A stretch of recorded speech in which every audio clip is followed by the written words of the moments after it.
حضور شیخ العالم ہم سب پر نگاہ کرم بھی فرما رہے ہیں اور ہماری ہر طرح سے سرپرستی بھی فرما رہے ہیں۔ اللہ رب العزت ان کا سایہ سلامت رکھے اور ہمیں تا زندگی ان کا خوشچی بنائے رکھے۔ آج کی تقریر چونکہ شادی خانہ آبادی کی مناسبت سے ہے، ہم نے ایک قیمتی گفتگو اس بابت ابھی سماعت فرمائی۔ ہمیں چاہیے کہ جب قرآن و حدیث کے حوالے سے کوئی بات ہو تو اس کو فائنل بات مان کر کے ایکسیپٹ کریں۔ دنیا کا کوئی تجربہ کار انسان ہم سے کوئی بات کہتا ہے تو ہم اس کو قیمتی سمجھتے ہیں کہ فلاں آدمی اس میدان کا تجربہ کار ہے، اس کی باتیں بڑی اہم ہیں۔ اللہ کے رسول اگر کوئی بات ارشاد فرمائے تو ان سے بڑی بات کسی کی نہیں ہو سکتی۔ رشتے جوڑنے توڑنے کے تعلق سے جو باتیں نبی نے کہہ دیں، ہمیں ان سب کو لوہے کی لکیر مان کے چلنا چاہیے۔ لہذا جب بھی تقریر ہو، نعت ہو، قرآن و حدیث کی کوئی بات آئے تو ہمیں بہت چوکنا ہو کے، ایسا نہیں کہ تقریر کی روانی میں ہم قرآن و حدیث کی باتوں کو بھی، یعنی آیتوں کو اور احادیث کو بھی اسی روانی میں لے لیں اور مان لیں کہ یہ بھی مقرر کا جوش ہے۔ وہ مقرر کا جوش ہو یا ہوش ہو یا نہ ہو، سچی بات یہ ہے کہ وہ بات بہت بڑی بات ہے۔ ابھی 3 باتیں ہم نے سماعت فرمائیں کہ رشتے جوڑنے کے تعلق سے بڑی اہم بات ہم نے سماعت فرمائی۔ اللہ ہمیں عمل کی توفیق عطا فرمائے۔ میں نے جو آیت کریمہ آپ کے سامنے پیش کی ہے، اللہ رب العزت نے سورۃ النبا میں اپنی بڑی بڑی نعمتوں کا ذکر فرمایا۔ 9 بڑی نعمتوں کا ذکر ہوا۔ بڑی نعمتوں سے مراد اللہ نے فرمایا کہ ہم نے تمہارے لیے زمین کو کیسے بچھونا بنایا، آسمان کا شامیانہ کیسے تانا، سورج کس طرح سے نکالا، رات کو کس طرح سے سکون کا ذریعہ بنایا، نیند کیسی دی، دن میں کیسا اجالا بکھرا ہوا ہے، بارشیں کیسی برستی ہیں۔ یہ کوئی نعمت ایسی نہیں جو چھوٹی ہو۔ ان نعمتوں کے بیچ میں ایک نعمت کا ذکر فرمایا اور ارشاد فرمایا وَخَلَقْنَاكُمْ أَزْوَاجًا، اے انسانوں ہم نے تمہیں جوڑ جوڑ پیدا فرمایا۔ جوڑ جوڑ پیدا فرمانے کا مطلب یہ ہے کہ پیدا فرمانے والے نے ہر مرد کے مقابلے میں کوئی عورت پیدا فرمائی ہے اور ہر عورت کے مقابلے کا کوئی مرد پیدا ہوا ہے۔ یہ بات سننے میں ہو سکتا ہے کہ ہمیں پھر بہت زیادہ عجب نہ لگے، بڑی نہ لگے، لیکن جب ہم اس کو پریکٹیکل نظر سے دیکھنے کی کوشش کریں گے تو ہمیں سمجھ میں آئے گا کہ اللہ کی قدرت کی کتنی بڑی دلیل ہے۔ ایک مثال سے سمجھیں، جیسے یہ مائک ہے، یہ کسی کمپنی کا پروڈکٹ ہے، دونوں ہوگا تو جو کمپنی یہ مائک بناتی ہے، مان لیجئے کمپنی کو آرڈر ملا کہ 1 لاکھ کی تعداد میں ہمیں مائک سیٹ چاہیے، تو اس مائک کی ہر چیز 1 لاکھ کی تعداد میں تیار ہوتی ہے۔ یہ وائر الگ تیار ہوتا ہے، اوپر کا ڈنڈا الگ، اس سے اوپر کا حصہ الگ، تو مان لیجئے 15 آئٹم 1 لاکھ کی تعداد میں تیار ہو رہے ہیں، یعنی 15 لاکھ آئٹم تیار ہو رہے ہیں۔ تو کمپنیاں یہ مان کے چلتی ہیں یا بزنس سے وابستہ لوگ ہوں گے کہ جو بھی پروڈکشن ہوتا ہے اس میں ایک حصہ ویسٹیج کا ہوتا ہے، یعنی کمپنیاں مان کے چلتی ہیں کہ ہمیں 1 لاکھ مائک سیٹ تیار کرنا ہے تو 1 لاکھ ہی نہیں بلکہ 1 لاکھ اور 2000 تیار کرنے ہوں گے۔ 2000 کہیں نہ کہیں بکھراؤ کا شکار ہو جائیں گے، کہیں ڈنڈا موٹا ہو گیا، کہیں کوئی چیز پچک گئی، کوئی کم ہو گئی، کوئی زیادہ ہو گئی۔ 1 لاکھ کی تعداد میں اگر کوئی کمپنی پروڈکشن تیار کرے تو اس میں ویسٹیج کا ایک حصہ ہوتا ہے، اس میں کچھ چیزیں بیکار چلی جاتی ہیں۔ کیا شان قدرت ہے کہ دنیا میں جتنے مرد پیدا ہو رہے ہیں اس کے مقابلے میں اتنی عورتیں پیدا ہو رہی ہیں، اور جتنی عورتیں ہیں اتنے ہی مرد ہیں، کوئی کمی زیادتی نہیں ہے۔ یعنی ہمارا اپنا وجود عورتوں کی طرح مردوں کا ہونا، مردوں کے مقابلے میں عورتوں کا ہونا، یہ خود اللہ کے وجود کی نشانی ہے۔ شادی کا رشتہ صرف ایک پرمپرا نہیں ہے بلکہ اللہ کی قدرت کاملہ کی دلیل ہے۔ شادی کا رشتہ یہ بتاتا ہے کہ کوئی ہے جو پیدا فرما رہا ہے، کوئی ہے جو سب سے بڑا ہے اور جس کی قدرت پر کہیں پر بھی انگلی رکھنے کی گنجائش نہیں ہے۔ چھوٹے چھوٹے پروڈکشن میں ویسٹیج کا ایک حصہ ہوتا ہے، اور اتنی بڑی تعداد میں انسان، ایک سیکنڈ میں انسان پیدا ہوتے جا رہے ہیں۔ ہمارے اپنے ملک میں 1 سیکنڈ میں تقریباً مجھے جہاں تک یاد پڑ رہا 44 بچے پیدا ہوتے ہیں۔ اتنی بڑی تعداد میں انسان پیدا ہوتے رہتے ہیں، مرتے رہتے ہیں، اور اتنی بیلنسنگ کہ جتنے مرد اتنی عورتیں، جتنی عورتیں اتنے مرد۔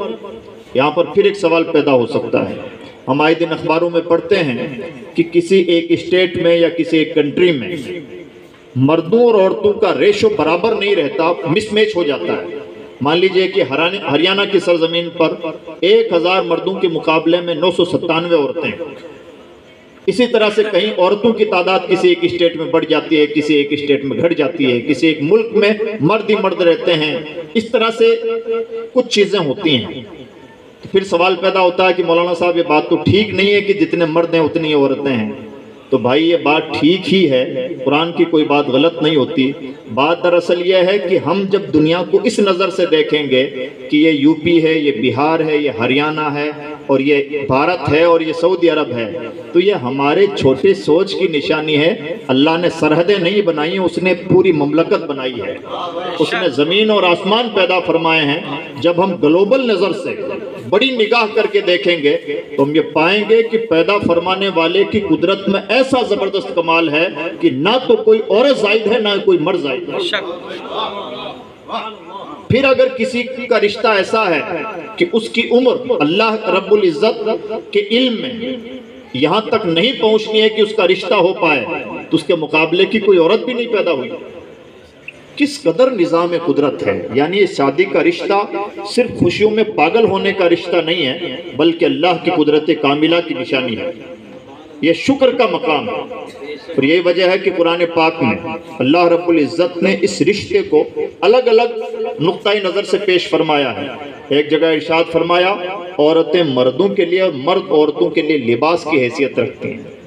کتنا خوبصورت جملہ ہے! لباس میں سب کچھ آ گیا، نہایت پردہ داری کی بات، کسی اتنے نزاکت کے ساتھ اتنی بڑی بات کو ایک لفظ میں پیش کر دیا جائے، یہ اللہ کے کلام سے سیکھنا چاہیے۔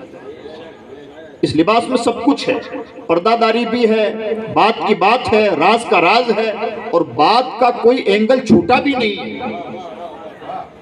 مرد کو عورتوں کا، عورتوں کو مردوں کا لباس قرار دیا گیا، یعنی ایک دوسرے کے رازدار ہیں، اتنے گہرے رازدار کہ جو بات اپنے جنم دینے والی ماں سے نہ کہی جا سکے، وہ ایک اجنبی رشتہ رکھنے والے، ایک اجنبی خون کا رشتہ رکھنے والی عورت سے کہی جا سکتی ہے۔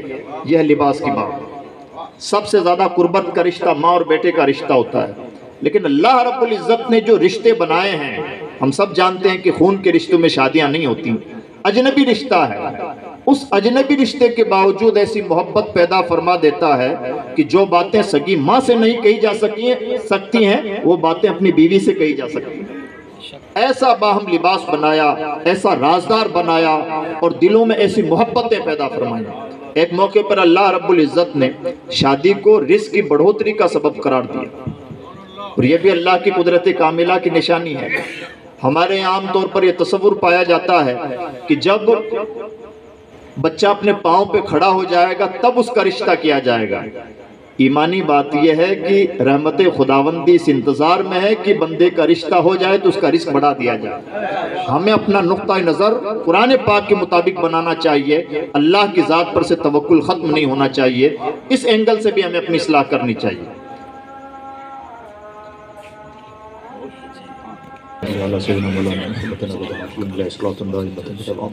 پاک نے ایک موقع پر نکاح کے رشتے کا ذکر کرتے ہوئے ارشاد فرمایا الرجال قوامون علی النساء۔ یہ قرآن نقطہ نظر ہے نکاح کے حوالے سے، یعنی اللہ رب العزت نے مردوں کو عورتوں کے مقابلے میں سرپرست کی حیثیت دی۔ قوام ہوتا ہے جو نظام چلانے والا ہو۔ اسلام کے مزاج کی عکاسی ہے۔ اسلام یہ چاہتا ہے کہ جہاں کہیں بھی کوئی جماعت ہو تو اس کا کوئی سربراہ ہو، کسی کی لیڈرشپ میں کوئی کام ہو۔ عالم یہ ہے کہ حدیث پاک میں نصیحت فرمائی گئی کہ ہم سفر بھی کریں تو کسی کو اپنا امام بنا لیں۔ ہم اپنی نماز ادا کرتے ہیں، عقل کا تقاضا تو یہ ہے کہ انفرادی نماز میں خشوع و خضوع زیادہ پیدا ہو سکتا ہے۔ ہم اپنی مرضی کے مطابق قرآن پاک کی آیتیں تلاوت کر سکتے ہیں، اپنی مرضی کے مطابق لمبی آیتیں تلاوت کر سکتے ہیں، امام اپنی مرضی کے مطابق، اپنی فکر کے مطابق، اپنے حفظ کے مطابق آیتیں تلاوت کرے گا، لیکن اس کے باوجود اس اہم ترین عبادت میں بھی لیڈرشپ کو حیثیت دی گئی اور امام کے پیچھے پڑھی جانے والی نماز کی اہمیت بتائی گئی اور اس کو فضیلت دی گئی۔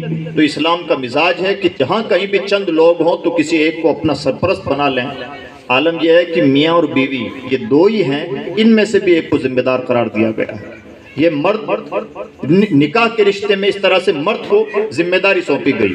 اب عزیز دوستو، عام طور پر نکاح کے رشتوں میں جہاں کہیں بھی دراڑ پیدا ہوتی ہے، اس دراڑ کی بنیادی وجہ یہ ہوتی ہے کہ جو ذمہ دار ہے، جو سرپرست ہے یا جو نگہبان ہے، کہیں نہ کہیں اس سے اپنے نگہبانی میں کوتاہی ہوتی ہے۔ اور یہی وجہ ہے کہ الرجال قوامون علی النساء جو قرآن پاک میں فرمایا گیا، یہ صرف خوش ہونے کی بات نہیں ہے، بلکہ قرآن پاک نے گویا مردوں کو ذمہ داری دی ہے کہ اور یہ ذمہ داری کا احساس ہر مرد کو ہونا چاہیے۔ اور دنیا میں جہاں کہیں بھی رشتوں میں دراڑ پیدا ہوتی ہے، طلاق تک کی نوبتیں آ جاتی ہیں، گالی گلوچ کی نوبتیں آ جاتی ہیں، زد و کوب کی نوبتیں آ جاتی ہیں، ہمیں عقل سے کام لیتے ہوئے اگر ہم سوچیں گے تو ہمیں بات سمجھ میں آئے گی کہ جہاں کہیں بھی گھر میں کوئی جھگڑا ہے، اس کے پیچھے کہیں نہ کہیں مرد کی نادانی ہے، کہیں نہ کہیں مرد کی کمزوری کار فرما ہوگی۔ وجہ یہ ہے کہ اگر سرپرست اور ذمہ دار انسان واقعتاً ذمہ دار ہو اور سمجھدار ہو تو کسی بھی طرح کے جھگڑوں کی نوبت نہیں آ سکتی۔ اور اس کے لیے ہمیں آئیڈیل زندگی دیکھنی چاہیے پیغمبر اسلام کی۔ گھر میں ایک بیوی ہے، طلاق تک کی نوبتیں آ جاتی ہیں، 11 ازواج مطہرات ہیں، تو میں کی بھی نوبت نہیں آتی۔ ہمیں دیکھنا چاہیے اس شخصیت کو جس نے اس طرح سے نباہ کیا، اور یہ نباہ کیسا ہے، سیرت رسول کی روشنی میں کچھ نقطے سن لیں اور ہمیں اپنے گھروں کو اسی روشنی میں ڈھالنا چاہیے۔ پیغمبر اسلام صلی اللہ علیہ وسلم کا اپنے ازواج مطہرات کے ساتھ سلوک یہ تھا کہ آپ نے تمام پاک بیویوں کے لیے الگ الگ کمرے بنا رکھے تھے، کسی کو کوئی شکایت نہ ہو کہ کسی کے ساتھ دوہرا سلوک ہو رہا ہے، سب کو برابر کا خرچ دیتے، سب کو برابر کا وقت دیتے۔ آپ پر واجب نہیں تھا شریعت اسلامیہ کی طرف سے، کسی پر بھی واجب نہیں ہے، لیکن اس کے باوجود بھی اگر کہیں سفر میں کسی پاک بیوی کو ساتھ لے جاتے تو قرآن دازی کرتے، جس کا نام نکلتا اسی کو ساتھ میں لے جاتے۔ جو مرد اس قدر انصاف سے کام لیتا ہو، اس کے گھر میں جھگڑوں کی نوبت کیوں آئے گی؟ نتیجہ یہ تھا، عام طور پر جہاں ایک سے زیادہ عورتیں ہوتی ہیں، ایک دوسرے کی سوتن کہلاتی ہیں۔ سوتن کا مطلب بھی گویا رقابت سا ہو جاتا ہے، آپس میں دشمنیاں ہو جاتی ہیں، لیکن نبی اکرم صلی اللہ علیہ وسلم کی تمام ازواج مطہرات آپس میں بھی محبت کرتی تھیں، اور حضور کے بارے میں بھی سب کا نقطہ نظر یہ تھا، سب کو لگتا تھا کہ حضور مجھے سب سے زیادہ چاہتے ہیں، اور عملاً بھی ایسا ہی تھا۔ دل کا میلان حضرت عائشہ صدیقہ رضی اللہ تعالیٰ عنہ کی طرف قدر زیادہ تھا، اور وہ اس لیے زیادہ تھا، اس لیے نہیں، کوئی اور وجہ نہیں تھی، بنیادی وجہ یہ تھی کہ عائشہ صدیقہ سب سے زیادہ علم والی تھی، اور یہی وجہ ہے کہ ہماری شریعت کے اگر 3 حصے کیے جائیں تو ان میں سے 1/3 حصہ وہ ہے جو ہم تک حضرت عائشہ صدیقہ کے تھرو پہنچا ہے۔ اس قدر علم و فضل کے حامل تھی، اس لیے دل کا میلان ان کی طرف زیادہ تھا۔ اس کے باوجود اس کے لیے بارگاہ رسالت مرض کرتے تو بارگاہ خدا مرض کرتے، پروردگار ظاہری طور پر جتنا انصاف کیا جا سکتا ہے میں کرتا ہوں، اگر میرا دل کا میلان کسی ایک طرف زیادہ ہے تو اس پر رحم فرمانا۔ اس مفہوم کی حضور نبی اکرم صلی اللہ علیہ وسلم دعا فرماتے، جس پیغمبر کہ یہاں عدل و انصاف کا یہ معیار ہو، اس کے گھر میں جھگڑے نہیں، اور یہی وجہ ہے۔ اس کے علاوہ حضور نبی اکرم صلی اللہ علیہ وسلم کا اپنے پاک ازواج مطہرات کے ساتھ نباہ کا طریقہ یہ تھا، ایک عورت کی سائیکلوجی ہوتی ہے، عورت کو سچی محبت چاہیے۔ جو شوہر اپنی عورت کو یہ باور کروانے میں کامیاب ہو جاتے ہیں کہ ہم تم سے سچی محبت کرتے ہیں، وہاں کوئی جھگڑے نہیں، اور اس کے لیے محبت لٹانے کے لیے ہر بار پیسوں کی ضرورت نہیں ہوتی، محبت کا تعلق عقل سے ہوتا ہے۔ حضور نبی اکرم صلی اللہ علیہ وسلم کا انداز کیا ہوتا تھا؟ پہلا طریقہ، آپ نے اپنی پاک بیویوں کی خوبیاں پہچان کر ان کے کچھ خاص نام رکھ لیے۔ حضرت عائشہ صدیقہ رضی اللہ تعالیٰ عنہ کو دنیا کے سامنے عائشہ کہتے ہیں، لیکن جب اکیلے میں ہوتے پیار کی بولی میں انہیں حمیرہ یعنی لال رنگ والی کہتے تھے، گال سرخ ہونے کی وجہ سے۔ یہ کیا ہے؟ یہ دراصل محبت کی بولی ہے، اور عورت اس محبت کی اتنی بھوکی ہے کہ اگر کوئی انسان اپنی بیوی کی خوبی پہچان کر اسے اور کچھ نہ پگلی ہی کہہ دے تو خوش ہو جاتی ہے۔ عورت کو کچھ نہیں چاہیے، عورت کو صرف یہ احساس چاہیے کہ میرا شوہر مجھ سے بڑی محبت کرتا ہے۔ جو شوہر اس میں کامیاب ہو جاتے ہیں وہ ہمہ جہت کامیاب ہوتے ہیں، اور پیغمبر اسلام اس میدان میں سب سے زیادہ نمونہ عمل کی حیثیت رکھتے ہیں۔ حضرت سودا رضی اللہ تعالیٰ عنہ سخاوت زیادہ کرتی تھی، حضور نے محبت میں ان کا نام رکھ دیا لمبے ہاتھ والی۔ لمبے ہاتھ والی اگر صرف لفظوں کے اعتبار سے دیکھا جائے تو یہ خوبی کی بات نہیں ہوتی۔ اگر کوئی کسی کو لمبا کہے یا ٹھگنا کہے تو خوبی کی بات نہیں، لیکن اگر شوہر اپنی عورت سے محبت میں اسے اس طرح کا بھی کوئی جملہ بول دے، لفظ بول دے، تب بھی وہ خوش ہو جاتی ہے۔ اسے صرف اس احساس کی پرواہ ہے کہ میرا شوہر مجھے چاہتا ہے۔ حضور نبی اکرم صلی اللہ علیہ وسلم نے اپنے گھر میں اس طرح سے نباہ کر رکھا تھا۔ محبت کا عالم یہ تھا، تمام ازواج مطہرات سے محبت فرماتے، کوئی موقع ہوتا جہاں حضرت خدیجۃ الکبریٰ کا ذکر ہو سکتا تو ضرور حضرت خدیجۃ الکبریٰ کو یاد کرتے۔ خدیجۃ الکبریٰ کی موجودگی میں حضور نے کوئی دوسرا نکاح نہیں کیا۔ 53 سال تک 50 سال تک کی عمر حضرت خدیجۃ الکبریٰ کے ساتھ گزری، 13 سال کی عمر باقی 10 ازواج مطہرات کے ساتھ گزری ہے۔ 25 سال سے لے کے 50 سال تک، یعنی مکمل 25 سال جس عورت کے ساتھ زندگی گزاری، اور باقی عورتوں کے ساتھ باقی 13 سال کا عرصہ 10 عورتوں کے ساتھ گزارا، لیکن جب بھی کوئی موقع ہوتا خدیجۃ الکبریٰ کو ضرور یاد فرماتے۔ عالم یہ تھا کہ حضرت عائشہ صدیقہ کہتی ہیں، مجھے جتنا خدیجہ پر رشک آتا کسی اور پر نہیں۔ تمنا ہوتی تھی کاش خدیجہ کی جگہ میں ہوتی، جبکہ عائشہ صدیقہ محبوبہ محبوب خدا ہے، جبکہ حضرت عائشہ صدیقہ کا رشتہ من جانب اللہ طے ہوا ہے۔ اس قدر رسول اللہ کی محبوب ہونے کے باوجود بھی رشک آتا تھا کاش میں خدیجہ ہوتی۔ جو نبی اپنی فوت شدہ بیوی کو اس قدر یاد رکھتا ہو، وہ اپنی زندہ بیویوں کے ساتھ کس قدر وفاداری برتتا ہوگا، کس قدر محبتیں لٹاتا ہوگا۔ اور جو شوہر اپنی بیویوں سے اس قدر محبت کرتا ہو، اس کے گھر میں جھگڑوں کی نوبت کیوں آئی؟ حضور نبی اکرم صلی اللہ علیہ وسلم نے اپنی بیویوں کے الگ نام رکھے، سب کا مقام پہچانا اور سب کو ان کا مقام و مرتبہ دیتے، جتنا انصاف کیا جا سکتا تھا سب کے ساتھ انصاف فرماتے۔ محبت کا انداز یہ ہوتا، حضرت سفر میں حضرت سید عائشہ صدیقہ ایک موقع پر ساتھ میں تھیں۔ حضرت عائشہ صدیقہ کا جب نکاح ہوا تو پتلی دبلی تھی، لیکن جب حضور کا وصال ہوا ہے تو اس وقت تک ان کا وزن بڑھ چکا تھا۔ حضرت عائشہ صدیقہ سفر میں ساتھ میں تھیں۔ حضور حضرت عائشہ صدیقہ رضی اللہ تعالیٰ عنہ سے فرماتے ہیں، عائشہ چلو دوڑ لگاتے ہیں۔ آج اگر کوئی عالم دین یہ کام کرے تو ہم کہیں گے مولانا صاحب کا یہ کام ہے کہ اپنی بیوی کے ساتھ بازار میں گھومیں یا صبح صبح ٹہل لگانے کے لیے جائیں۔ لیکن عزیز دوستو، ہمیں لگتا ہوگا کہ یہ رشتے نبھانے کا طریقہ ہلکا پھلکا ہے۔ سچی بات یہ ہے کہ پیغمبر اسلام صلی اللہ علیہ وسلم بھی بہتر سمجھتے ہیں کہ عورتوں کا مزاج کیا ہے اور گھروں کو بنائے رکھنے کا طریقہ کیا ہے۔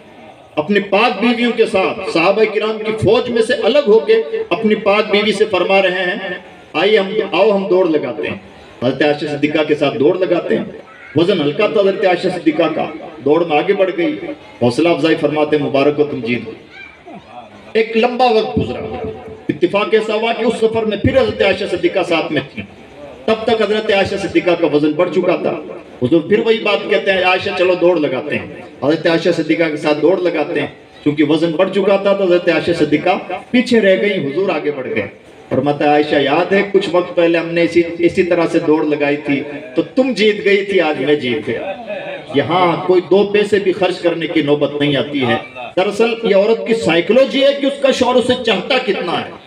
جو شوہر یہ سائیکلوجی سمجھ لیتے ہیں ان کے گھر میں جھگڑوں کی نوبت نہیں۔